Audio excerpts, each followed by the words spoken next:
If you love someone struggling with addiction, you know the ache of waiting, wondering, and holding on to hope. You've seen the glimpses of who they really are and feared losing them to who they're not. As long as they are alive, there's hope. Between Relapse and Redemption is a raw and honest conversation between a mother and a daughter who've walked the long road through 20 years of addiction, Oxycontin, heroin, fentanyl, and found their way back to life, love, and healing. Whether your loved one is lost in the spiral or fighting their way out, we created this space for you too. To know that you're not alone, to understand more, to believe healing is still possible. As long as they're alive, there is hope. What Relapse taught me about real love. 20 years, Two two hearts, hearts, one one story. story. Subscribe for weekly videos that explore the real, messy, and meaningful side of addiction and recovery from both sides. Subscribing and sharing will help others who need to hear these messages. We will offer stories, insights, and conversations that offer hope, understanding, and truth. And reaching more and more people is what we're really after here. So please like this, share it, subscribe. Thank you. Thank you.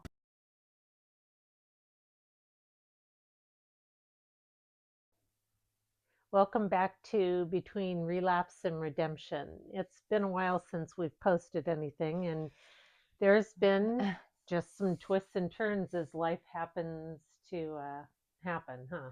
There has been. Yeah, so And there's been no relapses.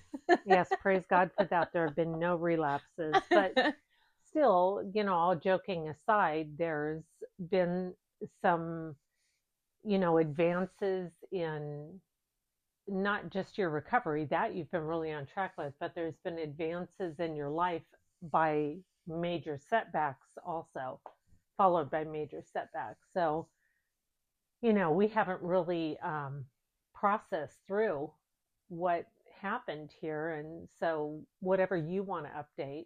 I feel like it all falls back to when I just broke down to you the other night and I said it's just because of um, the destruction and what was the word I used? The wreckage. The wreckage of my past. It really came back to you, It didn't it? really did. So things always catch up to you. And I'm a firm believer in that. And especially now. So I was doing it and still am doing everything that I was supposed to be doing, needed to be doing, that was asked of me. I was following through. You were clean. I was clean. You had a new job. I had a new job. I completed the 6 months at my sober living. And there was some stuff that was going on there. So I chose to take myself out of the situation because I was not happy there anymore. Mm-hmm. And so over, this time of me being clean, I've been able to gain my family back in the way it feels like I'm part of the family again. And so therefore there goes with along with the trust. And so I was able to come home. And for a few days I didn't come back home until my mom texted me, "Where are you? You just need to come home." And I came home on a Saturday. I started my new job on a Monday. And I had a probation appointment that Tuesday morning. And I said, I'm at my job. I called her. I said, here's the address. Here's the name of the place. And she said, okay, just come in after work.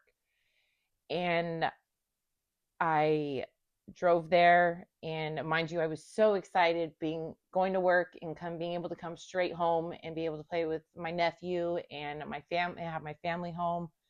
And it just, everything about it felt so right. And I just felt like life, even though I put the sober living behind me and it's rough. And luckily I made such a huge impact on the sober living that I'm still in contact with a handful of the women and the children that are still there. But it was time for me to move on with my life, and I got what I needed from the place. So Monday came and I went to work. I came home. And then Tuesday came, I went to work. And I told my mom, okay, after probation, I'll be home. And I drove to probation, and something just in me did not feel right as I'm driving to probation. She's always had a strong intuition, by the way. And but me today, I'm gonna just show up. I'm gonna sit there and I'm gonna take whatever it is, even though everything inside me didn't feel right. And I go into probation and I'm sitting there for 45 minutes, and I'm like, okay, something's not right. And I see my probation officer walking by with a couple people that were just in regular clothes and walking by for that 45 minutes and keep looking in the waiting room to see if I'm there. So I already felt something, but I'm not going to get out and run. You know, were they going to come to my mom's? And we've already had a situation where I've been arrested in front of my son, and I just, I need to take care of what I need to take care of. And as soon as I put my stuff through the little door and I walked through the metal detector, as soon as I walked through that door, there were 6 other probation officers right there, and they said, put your hands behind your back. And we went into an office I've never even seen before, and I said, what is going on? Because I've been in compliance, I've done everything I'm supposed to be doing. And I said, and then she finally told me that I was being violated from a charge that I had from a year ago, that got filed, and it was for possession of fentanyl, and for having drug paraphernalia on me and being under the influence. And not when you got taken in this time. This was not when I got taken in February. This was from October or October of last year, 2024. 2024. Yeah. So just to be clear, this wasn't, you had paraphernalia on you this time. Yeah, no, absolutely not. And they're patting me down. They're, you sure you don't have anything on you? No, absolutely not. And you know, I had my sunglasses, my car keys, and my phone, and that's all, and my chapstick, and that's all I had with me. And so they took me into the room, and she had told me it's from a charge that got filed, and they weren't originally going to violate me for it, but it got brought up to a superior and to another probation officer that they were kind of wobbling in between if she was going to take on my case, not take on my case. And anyway, it got decided that they were violating me. So I said, is there anything else I can do? I'll go back to a program. I'll go somewhere else. Because you'd been in full compliance for 9 months. 100%. Whatever you want me to do. And she said, no, the only thing I can do right now is custody time. And everything in me, she said, do you want to make a phone call? I said, nope. And, you know, I was already handcuffed. And I just, I let her turn off my phone. I did my fingerprints, and they took me to the county jail. And how was that for you walking back in those doors? Well, this is the second time, you know, because when they took me in for that 4 hours to book me in for this charge. Yes. And then they released and then they immediately released me because probation didn't put a hold on me. Yeah. And this time, instead of putting a hold, they actually violated me. And walking back in there, it makes me sick to my stomach right now, because I told my mom, my whole family, when I was in there, and like I've said in other videos, I've been a broken record for the last 20 years. I'm not going to do this anymore. I'm not going to do this anymore. Get me out, bail me out, I'll do whatever.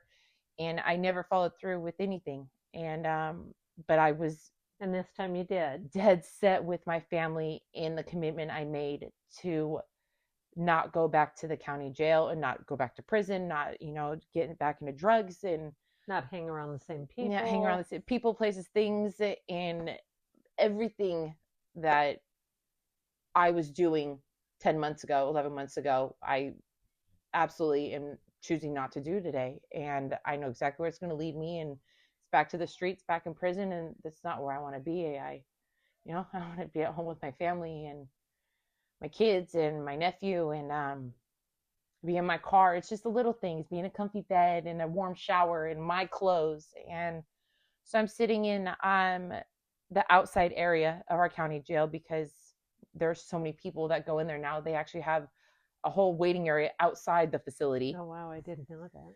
And I'm handcuffed to a bench, and it's so cold outside. And my PO's like, you probably hate me right now. I said, I don't hate you at all. And she said, but what would you be doing right now? And I said, honestly, I'd be at home with my family. Getting ready, eating dinner, taking a shower, and getting ready to go to work tomorrow. Yeah. Because that's what I do today. Yeah. And you just saw the sorrow in her eyes where she's like, did I make the right decision? Did I not? Because I've been doing so well. She said I was going to be a Well, success story of hers. that was the shocking part, is because they did take you in, then they released you after 4 hours and said, just keep doing what you're doing and we're not going to violate you. And then that happened. Yeah. And so I went in there and back up a little bit, but when I was still in the probation office, I asked, well, how much time am I going to do? I'm thinking because I still have, you know, 14 months left on this supervision I'm on. And she said, I'm only going to give you 60 days. And I'm just thinking, well, is there anything less you can give me? And she said, it's the minimum amount I can give you. And so that means in our county, we do half of that. So I did 32 days because the first 2 days I was there don't count at all whatsoever. It's actually the day I admitted to my violation. And so I finally go in, they put me through the drug scanner, put me in booking, dressed me out immediately. Because I'm a no bail hold, because I'm a probation violation. So automatically I'm going to the other jail. And I get over there and just the smell and the clothes, the nasty clothes you have to put on. But just that's one thing, even today, I get anxiety and sick to my stomach if I smell Lysol, because that's what they're constantly spraying in the county jail. Lysol and me are just like PTSD. It's just like, oh, it's not something I like to smell. And so I finally went over there and I got it. I called my mom from booking. I called my dad from booking, and I let them know, that I was in there. And then I had got taken to the other jail, and I immediately grabbed my bed, went to my cell, and I slept for 2 days, just so depressed and like, why God, questioning that all over again when my faith has just gotten so strong. But then it's like, no, it's just part of my past. I got to pay my dues and do something, whatever the case is. Right. And we talked about, you could either complain about it, yeah, right? but what's that really going to do? This wasn't something that you anticipated. And it's not just to make light of it, but it's to say, do you take ownership that this was part of your past? And then the other question I asked you is there anything after this that they can come get you for? And there's absolutely not. And then we talked about it just being, maybe it's just a little timeout for you, right? To reassess. That's what both my parents said. And both my parents have been divorced for quite a while, but my mom and dad, of course, are always my biggest cheerleaders. And my dad said, well, just, babe, imagine this a little vacation where you're away from reality for now. Don't worry about what's going on out here. You just get your mind right. And my mom said, well, now this is the time for you to really decide which way you want to go.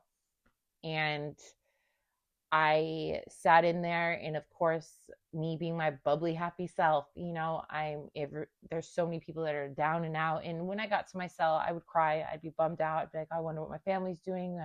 I could be at work right now. I could be doing this. I could, but I was in a little cold, freezing cell. And, but it was what it was at the time, and I had to make the best of it.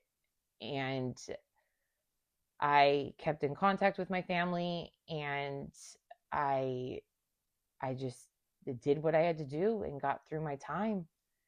And immediately when I got out, I went and got in contact and saw my probation officer and checked in. And you've really hit the ground running again. I have. Because also they had offered you to do the rest of your probation. That was the other thing I was going to say. When I went to court a couple days after I got there, they said, well, you can take your admit to your violation, which is 60 days. You do 30. Your option 2 would be you could deny your violation. We could come back for later court date, but what's the point in that? Because that's the minimum amount they're going to give me anyway. Or you can do your max out date, which was 233 days, I believe. And that's day by day. So for the next 8 months, I would have been in there. And I just said, I'll admit to the violation right now. I will admit to whatever it is, and being in possession of the drugs, and I'll admit to it, and I'll take my 60 days. And because taking ownership and knowing that it had to be done. Well, there was also the other part that you had mentioned. You said, I would rather still be on probation and go about doing everything Oh, because there's no more things to file against you. right. That, and I was So telling go you work yesterday how and, it helps to keep me accountable having that hmm extra, knowing that my probation officer could show up any day, like she did the next day I got out. She showed up at the house. well, the And other part, though, that you mentioned was that you would rather be out and working and going hmm to school and moving your life forward during that year and a half yeah, rather than just spending that time sitting in there not doing anything. absolutely nothing. And but being on probation, it's not the greatest thing, it's not the funnest thing, but it's a part of my life, and it's temporary. And I think it was really important, though, because when you were in there making that decision, that was also a decision that you made as to, am I going to take, I don't want to say the easy path because I've never been in jail and I don't ever want to be in jail and I hmm will never be in jail. But that path is familiar to you, so therefore it could be the easy route. Well, I already know what happens in here, I know the routine, I just I get used to suffer it it. out, Yeah. right? i'll, hmm I'll get used to it. Or am I going to take a different path and I'm going to go out there and say I'm done and now I'm moving forward? And yeah, I have that probation out there, and yes, I know I need to check in. And so it's holding both of them. Yes, I have yeah. this that I have to take care of, and I'm going to keep moving forward. hmm And I think that was really the broad brush stroke of this for you, was as I saw it in you, it really cemented that for you. yeah, yeah. And to be honest with you, there would have been so many other, well, there was a couple times they made me do that 8 months or that 10 months, Right, when I had right. to sit in there.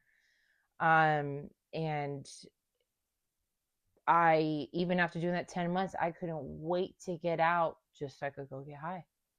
And the month I was in there, that was the last thing on my mind. Even when there were drugs in my section, I called my dad and asked him to help me out a little bit with money so I could put out my tablet. And my mom put it on there for me so I could just stay in my cell and kind of just be to myself and not even be around any of it. And It's interesting because so many years ago, I was in complete shock and disbelief when you'd tell me, yeah, mom, there's drugs in jail. yeah, And there's things that happen in there that shouldn't be happening. And I'm like, but how? yeah, And I think my naivety has gone away in large measure about a lot of things. Um, because through my mind, well, it's a jail, it's locked down, it's secure, and all those things. But just the things that you talk about in there, it really opened my eyes, and hmm how it could actually keep someone using, hmm because you trade whatever you trade for it, yeah, right? yeah. But that you can actually keep using in jail. Oh, people come out strung out on heroin and whatever, out of prison, out of the county jail, and it's possible. Absolutely. Yeah, it just that blew my mind so long ago. And again, I haven't had the experience in there, but just hearing you again this time, it really brought to me, wow, there really is no boundary between drugs and people unless the people set it. Right. Right. Because no matter where you go, is kind of my point. Even Mhm. if you're in there, Mhm. it's available to you. Absolutely. It really is. That's just insanity. Yeah. Yeah.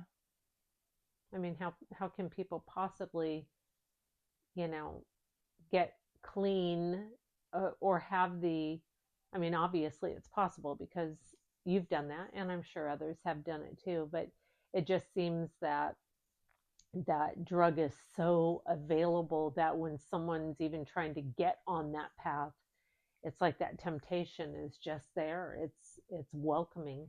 It is. It really is. And as I've told, you and dad, it crossed my mind, but as quick as it crossed, it went right away. Mm-hmm. It's and that's still the part where I'm still growing. And I was telling my brother this yesterday, where I am looking forward to the day where I say that I don't have to say I'm in recovery, but I'm just living. you know. Mm-hmm. And but right now I'm still working on myself. I'm still rebuilding or still building. Yeah. We Yeah. Yeah. talked about rebuilding and building. And I just, it's not an option for me. It's, Yeah. I don't want to go from, even after doing my violation, I was able to come out for the first time ever and still have everything that I when I went in, you Mm-hmm. know, everything. And it's all materialistic, but it's mine. Yeah. You Yeah. know, my car and my phone and all my clothes and my shoes. I didn't have to come out with and be like, Mom, you know, and me get in the car and be like, you stink, babe. You Mm-hmm. know, Yeah. it wasn't Well, every time before you would come out where all of your stuff disappeared. It absolutely wasn't where you everything. had left it the previous time. No, And absolutely everything. mm-hmm. And Mm-hmm. so that was a huge relief, you Mm-hmm. know, And to come back into your family because we knew that this was from something prior. This wasn't because you relapsed, even though we would continue to love you, but mm-hmm, it would have pushed things back, right? absolutely, Mm-hmm. absolutely. Mm-hmm. And so here we are. And So, where are you today when you're thinking, okay, so I had that job, you really liked it, I enjoyed it. and it literally that rug went whoosh, right out from under you, and the other things that were moving along for you, where are you at today, and how did you get to where you're at today in what you're doing or your mentality or whatever it is with this setback? Um, I just, I thought about, I had nothing but time to think for those 32 Yeah. days I was in there. And I thought about my job and I thought about what am I going to do? And, but I knew the only thing that I needed to do was just keep going forward. Mm-hmm. And so I made a list after there on the one part of the paper. It's a list of stuff I'm gonna help out with my mom, and on towards the other side, it's things that I need to get done, and which is looking for another job, which I'm already on it, already doing, you know, and No, you just got out this past Friday. I just got So off from Friday, yeah, the and today's weekend Monday. and, Through and the today's weekend Monday. and today, I went and did, you know, a few things that I needed to go get done. And tomorrow, I'm going to see what else is on that list for me to keep doing what I need to do. And I look at it, though, as if I want to continue moving forward, I just need to continue moving forward. Mm-hmm. And Let's touch on for a moment. You're looking for a room, I am looking for a room. and you had through you had a lot of fear come up that what if this and what if I can't because of that, and these what ifs that started coming up. Mm-hmm. What if my past, or what if because I'm on probation, and these what ifs started coming up, and then we reoriented your thinking into what? So when you made contact with that guy about what we reached out, we actually had a friend and a couple Mm-hmm. different people saying, "Hey, try this." So there were people already offering you, here's a path to pursue. Right. And so I had reached out to him, and he gave me a little brief description of himself. He's a no nonsense type of guy. And, um, his mom raised him, you know, to clean up after himself and to be respectful. And so I read my mom the message, and, we talked to him, and I ended up talking last night, and he asked me what I'm doing today, where I'm at today, you know, why I'm looking for a room for rent. And I said, to be completely honest with you, I'm in recovery. And that was huge for you. It was, because I was like, oh, I like felt the knot in my throat, like, Yeah. oh boy, where is this gonna go, you know? But you reminded me, he said he's a no nonsense type of guy, And your job now is to be honest. And so I straight up said, I'm going to be completely honest with you. I was addicted to fentanyl. I'm in recovery. And he immediately told, what his response to me on the phone last night was, I've had the same issue. So I know where you're coming from. And he The conversation that we had though, and he had mentioned that the room that I was calling about, he rented out about 2 months ago. Mm-hmm. But he had another room that he didn't even think he wanted to rent out. But if I want to come check it out, I can go look at it and put a face with a name. And then he would also make it possible for me to have my own restroom as well. And the house is only 5 minutes away from my mom's house, which is even cooler. Yeah. Yeah. And that someone was willing to give you an opportunity, and even there was though no, all the fear in your head absolutely said, and there was no judgment from him to me. And he said, I know what you're, I know, you know, what you went through, I know what you're going through, and I've had the same issue. And it's not here nor there on which type of drug it was, but knowing that he knows where I've been in the dark moments of being in your addiction, he can relate. and he can also relate to, I'm not letting any boundaries get crossed here. Mm-mm. And that's part of his story, right? Mm-hmm. Is that he learned to set those boundaries too. Mm-hmm. And those boundaries that you've learned to set for yourself, because they're always for yourself. Absolutely. And the way that your head gets in there and it tries to trick you or deceive you or scare you or whatever. And we all have that. As someone said to me, there's shitty committee inside. We all have that. Yeah. And it's really pulling those apart to be able to say, okay, so there's this in this one hand, but what's over here? Mm-hmm. This is, if I be honest, eventually, maybe not the first time, but eventually, I'm going to find someone that says, okay, I'm willing to give you a try on that. Mm-hmm. And each time you've pursued that, it's worked out for you. Maybe not immediately, but it's worked out for you because you've been honest with yourself. You've been honest with your family. Mm-hmm. So I can say on our end, I mean, at first it was like, what happened? Mm-hmm. Because we were concerned, oh my gosh, was there a relapse? There's still that tinge out there of trust that has to be rebuilt. Or did something else happen and we don't know? And even when you got out, it's, well, where are you? Mm-hmm. And these questions, but each time you've said, I'm right here. Here's what I'm doing. And you keep showing up. So that honesty, it sows your future for you. Mm-hmm. Because if you get into a place, you're honest about it. If you get into a job, which you had to go back today too, and say, listen, here's what happened and here's why I couldn't show up. Is there any chance I can go to work for you again? Mm-hmm. And even if the answer is no to this, somewhere there's going to be a yes. But I think that's the overall key here, is it's that honesty. It's being willing to face yourself, because this is a human story right here, right? And in your case, it's been, revolving around drugs and some other things, but all of us have this story that we have to face our greatest fears, that we have to face where we lie to ourselves, that we have to face where we lie to others, but ultimately it's our own self-deception. Mm-hmm. And whether that's fear because it's fear-based, or whether it's because we really just have so much low self-esteem that we believe it's impossible for us, it's that facing ourselves in the mirror over and over and over again. And you just came right back in the fold with this, because it's not, did she really do that? Right. The trust is there more and more. Right. And every time you show up the way you say you're going to show up, that trust gets built more and more. Right.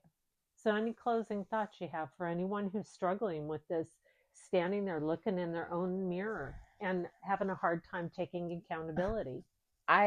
Well, not just accountability, but I look at it as building the trust with my family and letting go of that insecurity or that hesitation of telling somebody that I'm in recovery or I'm on probation. I kind of look at it as like when I go in for a job interview. In the first few job interviews, I am so nervous. But after I get those few done, it's a cakewalk. Good point. Yeah. Yeah, that's pretty common for most of us, going into a new anything. Mm-hmm. Yeah. Mm-hmm. Yeah. A new school, a get together, and you're new there, or whatever the case is. But for me, it's like a job interview. The first couple, or, oh boy, my stomach, I'm nervous. But after I get done with it, oh, that was nothing. And then the next one, oh, I got this. And then by the third, the fourth one, oh, this is this is a cakewalk. I got it in the bag. We're good, Yeah. and that's how I'm kind of looking at it as. I love that for you. I Yeah. love it for all of us. Yeah. I love it for you. Yeah. So we have some exciting news coming up, which we'll share soon. But thanks for tuning in. Thank you. Wow, wow. You had that major setback, and here you back are. You tripped and fell down, and back right up on your up. feet. Yeah. That's it. That's it. Blessings to all you out there. Bye, Bye-bye. guys.